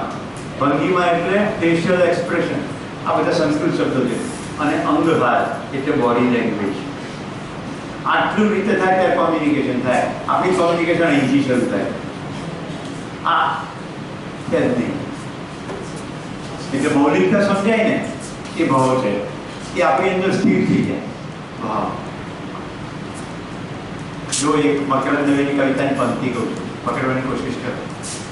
સોનાની તો સાંકડી ગલી હેતુ ગણતું હેર, દોઢિયા ખાતર દોડતા એમાં જીવતા જોડે પ્રેમ, માણસ ભાઈ અમથું અમથું આપણું ખોલે વાલ, નોટને સિક્કા નાક નદીમાં દોડીને મારે ચાલ. માણસ ભાઈ અમથું અમથું, કોઈ કારણ વગર નહીં, કશું લેવાનું નથી, અંદરથી વાલું ઉભરાયું છે. નોટને સિક્કા નાક નદીમાં દોડીએ મારે ચાલ. તો મકરંદ દવેને કશું દેખાઈ ગયું. શું દેખાઈ ગયું કે માણસ કેવી રીતે દુઃખી થાય. સોનાની સાંકડી ગલી છે અને જ્યાં કંઈક મેળવવું લેવું છે એવું જ હેત છે, ટેમ્પરરી. પણ મારી સ્થિતિ એવી નથી. મકરંદભાઈ કહે મારી સ્થિતિ કેવી છે? માણસ ભાળી અમથું અમથું આપણું ખોરે વાત. શિક્ષક કર્તવ્યમાં કહે છે નોટને સિક્કા નાક નદીમાં ચાલ મારી સાથે દોડીએ મારે. તો કઈ અસ્તિત્વની સચ્ચાઈ પકડાય. તો મિત્રો જે વર્કશોપની વાત કરું છું એનું એક નામ મધ્યસ્થ દર્શન છે, એક નામ જીવન વિદ્યા છે, એક નામ ચેતના વિકાસ મૂલ્ય શિક્ષા છે.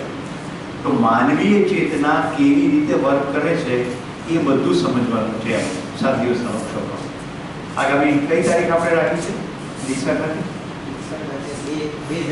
2 જાન્યુઆરીથી 6-7 દિવસનો 8 જાન્યુઆરી આ વર્કશોપ દિશામાં થશે. એન્જલ સ્કૂલ એના યજમાન છે. આ વર્કશોપ અત્યારે ઓક્ટોબર વિસનગરમાં થશે, પછી નવેમ્બરની અંદર સુરત થશે. આખા દેશમાં થઈ રહ્યા છે. ડૉક્ટર કલામ સાહેબે વર્કશોપ કર્યું પછી આખા દેશને 14મી ઓગસ્ટ 2006માં કહ્યું, કારણ કે દેશને મળેલા એક અદ્ભુત શિક્ષક છે કલામ સાહેબ.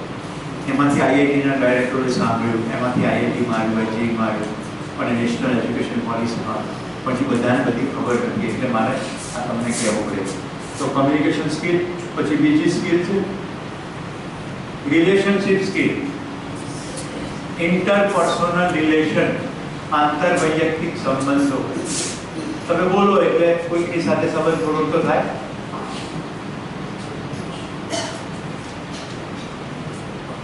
અને સંબંધ થાય તો ગફાઈ થાય. તો ત્રીજી સ્કિલ છે પ્રોબ્લેમ સોલ્વિંગ સ્કિલ. ખાલી અક્ષરો જ લખું છું, દૂર વંચાવવાનું નથી. આ પહેલી ડુઈંગ સ્કિલ ખબર પડી, કશું કરવાનું છે, બોલવામાં બોલો છો એ પણ કરી રહ્યા છો ને, શરીર દેખાય કામ કરતું. થિંકિંગમાં 3 skill: creative thinking, critical thinking, decision making. What is creative thinking? રચનાત્મક વિચાર. તમારામાંથી કેટલાને એવું લાગે છે કે અમે કલ્પના કરી હતી એનાથી સદંતર જુદું સેશન ચાલ્યું? હાથ ઉપર કરો. તમે રૂમમાં આવ્યા, આ સત્ર વિશે જેવી કલ્પના કરી તેનાથી અલગ ચાલી રહ્યું છે. વિષયની રીતે નથી કહી દો, રજૂઆતની રીતે. તો હાથ ઉપર કરો. અને જેવો હાથ છે એમને એમ રહેવા દો, જેવો છે એવો. તો કયો કેટલાક હાથ આમ રાખે કે હવે બસ. કેટલા કામ સીધો હાથ ઉપર કરે છે, કેટલા કામ કરે છે. આ ક્રિએટિવ થિંકિંગ છે. તમારી અંદર જે મનમાં ક્રિએશન થયું છે કે આવી રીતે હાથ ઉપર કરે. ઘણા તો પાકિસ્તાની જેમ હાથ ઉપર અરે આમ કરવાનું. પછી ક્રિટિકલ થિંકિંગ સ્કિલ. દોરે પણ કી ક્રીમ 7 દિવસમાં ગોળા થવાય ના થવાય, પણ ચાલે છે ધંધો. કેમ? કારણ કે ક્રિટિકલ થિંકિંગ સ્કિલ છે. કોઈ દેવી દેવતા મંત્રથી એક પણ અસ્તિત્વનો નિયમ બદલાય નહીં, છતાં આપણે કેટલા વ્રત તપ પૂજા ઉપવાસ કરીએ. નાની નાની દીકરીઓ કુમળી, એને કે તારે ભવિષ્યમાં સારો વર એટલે શું વર મળે એના માટે ભૂખી મર, એને ભૂખી મારે. એનું ચડતું લોહી છે, એનું શરીર સરસ બનાવવાનું છે, સરસ વ્યાયામ અને પોષણક્ષમ ખોરાક આપવાનો છે, એમાં ભૂખી મારે. હવે જ્યારે એને વરની ખબર નથી, જાતીયતાની ખબર નથી, પ્રજોત્પત્તિની ખબર નથી, લગ્નની ખબર નથી, એ વખતે ભૂખી રાખે. સમજાય છે કેટલો ભ્રમ છે? એક સમય શીતળા સાતમ કરતા, પછી ખબર પડી કે તો વાયરસથી થાય એટલે શીતળામાં હોઈ ગયા. અમારા કાળુપુર અમદાવાદને કડકઈ માતાનું મંદિર. હવે તમને શું લાગે? અરે તું કાઢે તો માતાજી પગે લાગો તો મટી જાય, મરી જાય. આ કોરોના આવ્યો, બધા દેવી દેવતાની ખબર પડી ગઈ, કેટલા ઉલ્લી ગયા. કોઈ મંત્ર તંત્રથી કશું ના થાય. મિત્રો, નાસ્તિક નથી. ઈશ્વર તત્વ સમજો ને તો જિંદગી જીવવાની મોર મજા પડે. તમારો મારો જેને બાપ કહીએ છીએ, આપણે એટલે કેટલી કેપેસિટી મૂકી. તમે ખાવ છો પછી તમે નક્કી કરો કે કયું હાડકામાં જાય ને શું આંખમાં જાય, ઓટોમોડમાં જાય કે નહીં. આટલી અદભુત ડિઝાઇન જે ઈશ્વર તત્વ દ્વારા બની છે, એ તત્વ ખબર નથી કે આપણે નાની નાની વસ્તુઓમાં પડ્યા છીએ. તો આ ક્રિટિકલ થિંકિંગ, નાળિયેરમાંથી ચૂંદડી ના નીકળે, 4 શનિવાર ભરવાથી પ્રોબ્લેમ સોલ્વ ના થાય. ઘણા હલી જાય કારણ કે બહુ આસાન છે, 4 શનિવાર કર પ્રોબ્લેમ સોલ્વ થઈ જાય. બહુ જાતે મહેનત કરવી પડે. પેલું તો હનુમાનજી કરી દે, કોઈને ગણપતિ કરી દે. હું થોડું પાછળથી વધારે લઈ શકું. મહેસાણાની એક પટેલીઓ ધારિયામાં સૂતો વિચાર કરે. કોલેજમાં ભણતો હતો ત્યારે તો બધી યુવા મહોત્સવમાં ભાગ લેતો. આ બાપાએ ખેતી વળગાડી બધી કંઈ થતું નથી, પણ 4 થી 5 એવો સમય છે એમાં હું કંઈક કરી શકું. એટલે લખવાનું ચાલુ કર્યું. કે લખી ગયો એક આખી ડાયરી ભરીને વાર્તા લખી નાખી. એના ઘરે કોઈ મહેમાન ના એટલે આ તારી ચોકડીમાં તો ધાર્મિક આ ડાયરીમાં વાર્તા ધાર્મિક છે કે સુરતમાં ગજાનન બુક ડીપો વાળાનું હું ઓળખું એ છાપી આપશે. ગઈ સુરત, છાપાઈ ગઈ. 2 વર્ષ સુધી બહુ લોકોને ધ્યાન ખેંચાયું નહીં, બહુ વેચાઈ પણ નહીં. મુંબઈમાં કલ્યાણજી આનંદજી ઓળખો છો, કચ્છવાળા? એ કલ્યાણજી આનંદજીમાંથી બેમાંથી કોઈ એક જણ કચ્છમાં કોઈ પ્રસંગે આવ્યું, એમાં આપણી ચોપડી આવી, એનું તો આમાં તો પિક્ચર બનાવ્યું છે. એટલે એ જતી રહી ચોપડી મુંબઈ. આ વાર્તા મને કોણે કીધી છે તમે કહી દો. અરવિંદ ત્રિવેદી જાણો, જેને રાવણનું પાત્ર ભજવ્યું, એની બાજુમાં દિનેશભાઈ જોશી રેડી સાહેબ, વિનોદભાઈના મોટા ભાઈ. હું એને ઘરે મહેમાન હતો એટલે અમે ત્યાં ચા પીવા ગયા હતા રાવણને ત્યાં. અરવિંદભાઈ એમણે કીધું. પછી એ ફિલ્મ બની. એ ફિલ્મ બની આખા દેશમાં ધમધોકાર ચાલી, આખા દેશમાં મંદિર બની ગયા. એ ફિલ્મનું નામ છે સંતોષી માતા. રાતોરાત સંતોષી માતાના વ્રતો શરૂ થઈ ગયા અને આજે પણ સંતોષી ચાલે છે. છેલ્લે કોઈ શોધી છે એક દેવી, એનું નામ છે દશા માતા. ઊંટડા ઉપર બિહારી, કારણ કે બીજા બધા વપરાઈ ગયા. સરસ્વતી લઈ ગયા, ખોડિયારમાં રેવાને ખોડિયારમાં મગજ લઈ ગયા, કુકડો બેચરાજી લઈ ગયા. કોઈ રહ્યું નહીં એટલે કે ઉઠિયાર બિહાર. આવતીકાલે હું કલ્પના લગાડું તો હું ડાયનોસોર બાપા બને. આ તમે જેમાં હસો છો મારું તમારું ધ્યાન ક્યાં ખેંચી રહ્યો છે? Critical thinking. ઈશ્વર તત્વ બહુ બૃહદ તત્વ છે, એને સમજવું તો આસ્તિક, બાકી બધું આ નાસ્તિકતા છે. અને ત્રીજું ડિસિઝન મેકિંગ, ક્રિએટિવ ને ક્રિટિકલ નિર્ણય લેવાની કળા. કેટલી સ્કીલ જોઈએ આપણે? 1 3 3. હવે ત્રીજો સેક્શન છે ફિલિંગ, લાગણીઓની સ્કીલ. રાઈટ? તમારામાંથી કોને કવિતા ગમે છે? તમને ગમે છે? હું તમને એક કવિતા સમજાવું. રાત દિવસનો રસ્તો વાલણ, નહીંતર ખૂટે કેમ? તમે કરજો પ્રેમની વાતો, અમે કરીશું પ્રેમ. તમે રેતી કે હથેળી ઉપર લખો તમારું નામ, અમે એટલા ઘેરા ઘાયલ, નહીં નામ કે કામ. તમને તો કોઈ કારણ, અમને નહીં બહાના નહીં પ્રેમ. તમે કરજો પ્રેમની વાતો, અમે કરીશું પ્રેમ. આ બેનને સંબોધિત મેં કવિતા કહી, પણ તાળીઓ વધારે પાછળથી નહીં.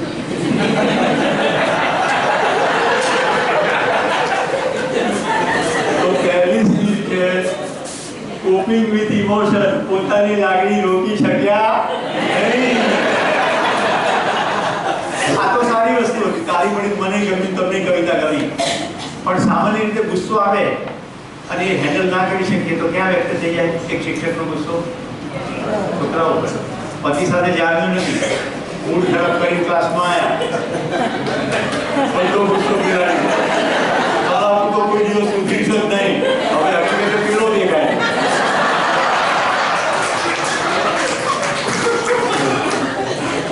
એટલે ગાળથી વાક્યની શરૂઆત થઈ. સારી ગાળ છે તો ખબર છે. તો કોપિંગ વિથ ઇમોશન.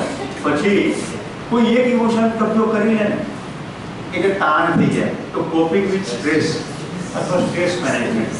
મનમાં ચટડ ચડી જાય કે મને આવું કીધું શું કામ, જ્યારે તમારું અપમાન કર્યું, પછી આમ કીધું, તેમ કીધું, ચાલ્યા જ કરે.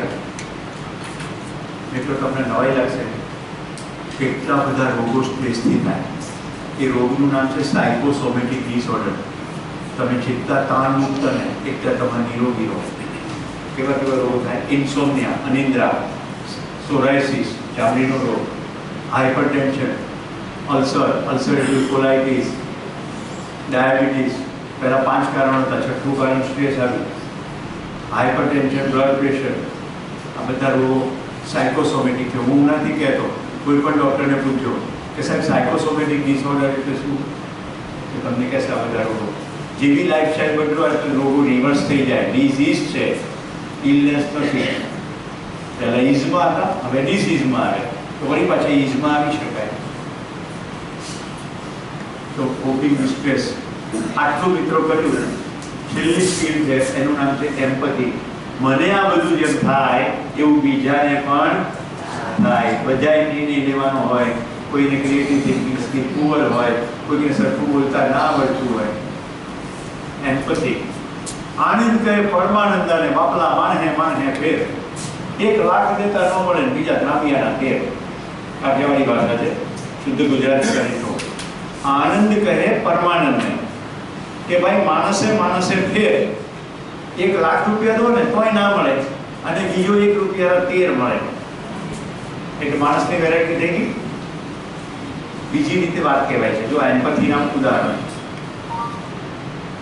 तुलसी संसार में भात भात के लोग, सबसे हिल मिल चालिए, नदी नाव संजोग. नाव છે એ નદીમાં હોય, નદી નાવમાં હોય તો શું થાય? નાવ ડૂબી જાય. તો આપણે બધા માણસો સાથે કામ પાડવાનું છે. તો નદી જેમ વહેતી હોય ને નાવ છતાં એની સાથે વહી જાય, ડૂબે નહીં, એમ આપણે આ સંસારમાં વહી જવાનું છે, ડૂબી જવાનું નથી. સંસારમાં રહેવાનું, પણ આપણી અંદર સંસાર રહેવો જોઈએ નહીં.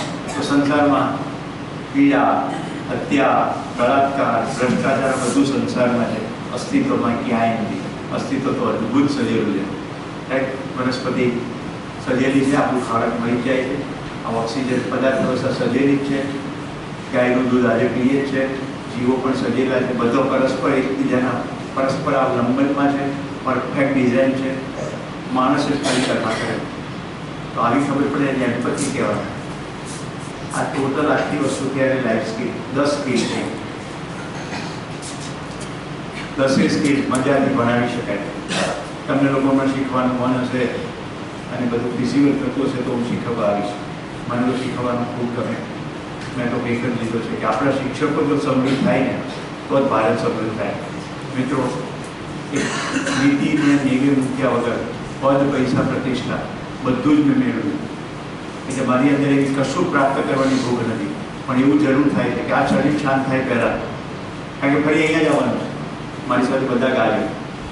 જીના યહાં મરના યહાં इसके सिवा जाना कहाँ, स्वर्ग यहीं नरक यहीं, इसके सिवा जाना कहाँ. અહીંયા ફરી આવવાનું છે. શરીર ખતમ થઈ જશે, વળી પાછું નવું શરીર લઈ. કોઈને આમાં કશો ડાઉટ હોય તો એ પણ કહી દો. તમે આ વર્કશોપમાં આવશો તો તમને બિલકુલ ખબર પડશે કે તમે કદી મળતા નથી, શરીર જ મળે. અને એટલા માટેની કોઈ ચોપડીમાં નથી. 7 દિવસના વર્કશોપમાં અમે કોઈ ચોપડીનું નામ લેતા નથી, કોઈ દેવ, કોઈ ગુરુ, કોઈ મહાત્માનું નામ લેતા નથી. સીધો તમારી સામે પ્રસ્તાવ મૂકવામાં આવે, જાતે તપાસવાનો. એટલે બિલકુલ ખબર પડે શરીર છે અને હું છું. શરીરની વાસ્તવિકતા અલગ છે, મારી વાસ્તવિકતા બિલકુલ અલગ છે. જતાં જતાં ખાલી ઈશારો કરતો જાઓ કે શરીરથી તમે અલગ કેવી રીતે. બહાર 45 ડિગ્રી હોય અને રૂમમાં આવો, એસી ચાલુ હોય તો કમ્ફર્ટ લાગે, પણ શરીર.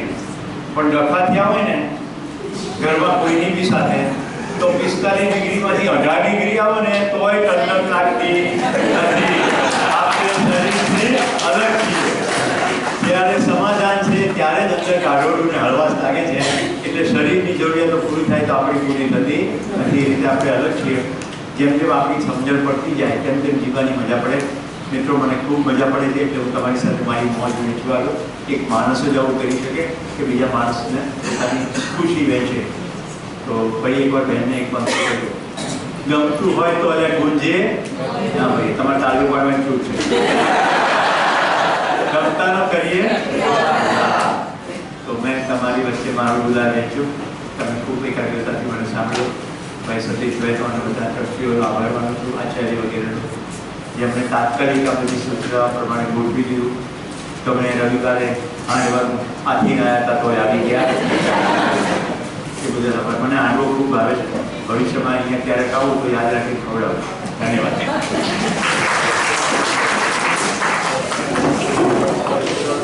હવે તમારો સમય થોડો બચાવી લો.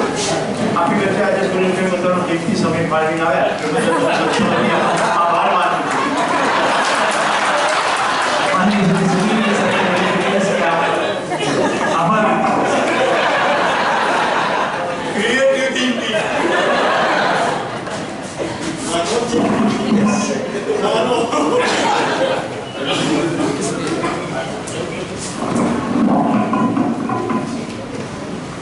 નવીન રાષ્ટ્રીય શિક્ષણ નીતિ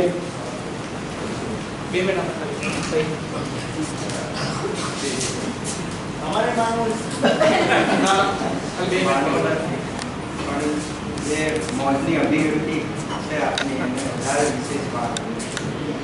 સુરેશ કાકા બનાસકાંઠા માટે પ્રબંધ થયા છે. એમને નક્કી કર્યું છે કે મારે મહિનામાં 2-4 દિવસ બનાસકાંઠામાં આપવાના છે. ને શરીર છૂટા ત્યાં સુધી સતત શિક્ષક તરીકે કામ કરવું છે અને શિક્ષકોને મજબૂત વ્યક્તિત્વ બને એવું કામ કરવું છે. એમની આ અભિવ્યક્તિ જોઈને આજે મને બહુ ખુશ થાય છે. એટલે હું તમારા સાથે વ્યક્તિગત થઈ રહ્યો છું. સાથે સાથે જે સ્કૂલમાં, અમારી સ્કૂલમાં પણ વર્કશોપ ચાલુ જ હોય છે. દર મહિને વર્કશોપ ચાલુ, દર શનિવારે નાના 2-2 કલાકના વર્કશોપ ચાલુ છે. જો આપ સૌની ઈચ્છા હશે તો અહીંયા પણ શરૂ કરીશું. ત્યાં દિશા આવવાની કોઈ જરૂર છે નહીં. અને મોટા વર્કશોપ થાય છે 7-7 દિવસના. અહીંયા મંડળમાં નક્કી કરીશું જે શિક્ષકોને આવવું હશે એને આપણે આગળ વધારીશું. મોજ લેવી છે ને? બસ.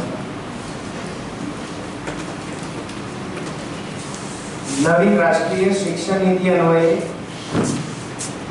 જીવનના મૂલ્યો અને સ્કિલ વિષયક સેમિનારમાં આપણા આમંત્રણને માન આપી, કારણ કે આપણે બાળકોનું જીવનનું ઘડતર કરવાનું છે તો ક્યાંક આપણાથી કચાશ રહેતી હોય, ક્યાંક સાહેબે સરસ વાત કરી એમ કે આપણા ઘરનું વાતાવરણ તંગ હોય અને ત્યાં આપણું ચાલે નહીં એટલે આપણો ગુસ્સો અહીંયા ઉતારીએ.